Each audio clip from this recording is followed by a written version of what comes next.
Jadi konsekuensinya ketika Allah berkata kun jadilah, statusnya itu sebagai makhluk. Tapi kalau mereka menyebutnya apa? Bukan sebagai makhluk. Ini yang berbeda. Nah, saudara-saudara, kalau kita belajar ayat ini, kita bicara 3 tokoh. 1, bicara Maryam. 2, ibunya Maryam. 3, anaknya Maryam. 3 tokoh. 1, Maryam. 2, ibunya Maryam. 3, putranya Maryam. Ini gak bisa dilepas sama dengan yang lain. Dan Quran itu luar biasa. Tadi saya tanya, ketika Maryam mendapatkan berita bahwa dia akan mengandung, Maryam sudah tahu atau tidak bahwa bayi yang akan dikandung itu jenis kelaminnya laki-laki?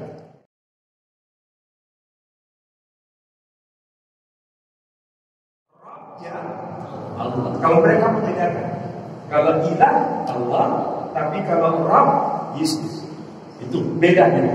Lafal yang dipakai oleh kita dengan mereka sama, tetapi makna beda. Makna beda. Makanya kalau orang Indonesia menyebut Tuhan, dibedakan dengan Allah. Mereka menyebutnya Allah beda dengan Tuhan. Kalau di Indonesia, coba tanya, Yesus itu Tuhan atau Allah? Mereka sebut itu Tuhan. Kalau Allah, Allah Bapa. Kalau Yesus itu Tuhan, anak Allah. Begitu cara bahasa mereka.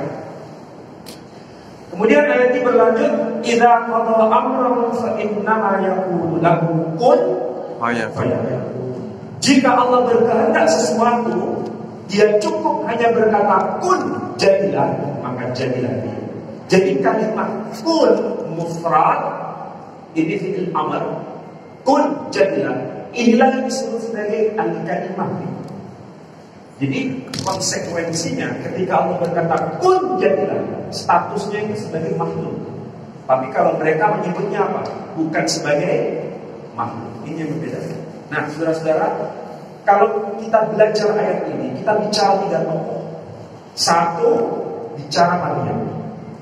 2, ibunya Maryam. 3, anaknya Maryam.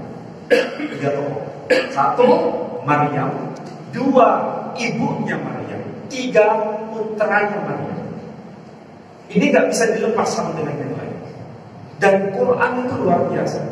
Tadi saya tanya, ketika Maryam mendapatkan berita bahwa dia akan mengandung, Maryam sudah tahu atau tidak bahwa bayi yang akan dikandung itu jenis kelaminnya laki-laki? Belum. Sudah. Ini berbanding terbalik dengan ibunya Maryam. Siapa ibunya Maryam? Ya, istrinya Imran. Makanya di sini disebut surah Ali Imran. Jadi surah Ali Imran itu keluarga Imran. Ini bicara mengenai bapaknya Maryam. Dan yang bernalar itu ibunya Maryam. Waktu itu dia menikah cukup lama. Keluarga Imran ini menikah cukup lama, tidak dikaruniai seorang keturunan. Tiba-tiba pada masa yang sangat kritis, dia dapat apa? Dapat sesuatu dari Allah, dia mengandung. Saking sukacitanya, kemudian sampai dia bernadar kepada Allah bahwa nanti kalau anaknya ini lahir akan diserahkan ke Baitul Maqdis, ke rumah suci di Baitul Maqdis. Dia tidak tahu anak yang dikandungnya itu laki atau perempuan, tapi dia minta supaya nanti kalau anak itu lahir, anaknya jenis kelaminnya laki-laki. Tapi apa yang dikatakan oleh istrinya Imran, dia berkata begini, ketika anak itu lahir, Rabbi inni wada'tuha al-unsa. Ya Rabb, aku telah melahirkan anak perempuan. Wallahu a'lamu bima wada'a. Engkau sendiri lebih tahu apa yang sudah aku lahirkan. Walaita dzakaru kal-unsa. Sedangkan laki-laki itu tidak sama dengan perempuan. Kalimat seperti ini, itu kalimat kebahagiaan atau kalimat mengeluh? Ya, mengelus. Kalimat mengeluh, meratap atau kalimat bahagia? Inni wada'tuhal unsa wallahu a'lamu bima wada'at wa laysa dzakaru kal unsa. Ya Allah, aku melahirkan anak perempuan, sedangkan engkau sendiri tahu bahwa laki-laki itu tidak sama dengan anak perempuan. Ini kalimat bahagia atau kalimat tidak bahagia? Dia kepengennya anak laki untuk jaga Baitullah, tapi kelahirannya perempuan. Artinya ini kalimat Apa ya? Ngeluh gitu. mengeluh sebetulnya dalam tanda kutip, ya, mengeluh. Yang dia minta itu anak laki, dia berharap anaknya itu laki, tapi Allah memberikan jawaban anak perempuan. Yang dia minta A dikasih B.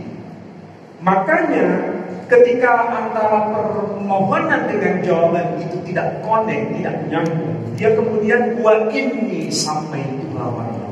Maka sesungguhnya aku memberi nama baik untuk anak-anak.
Oh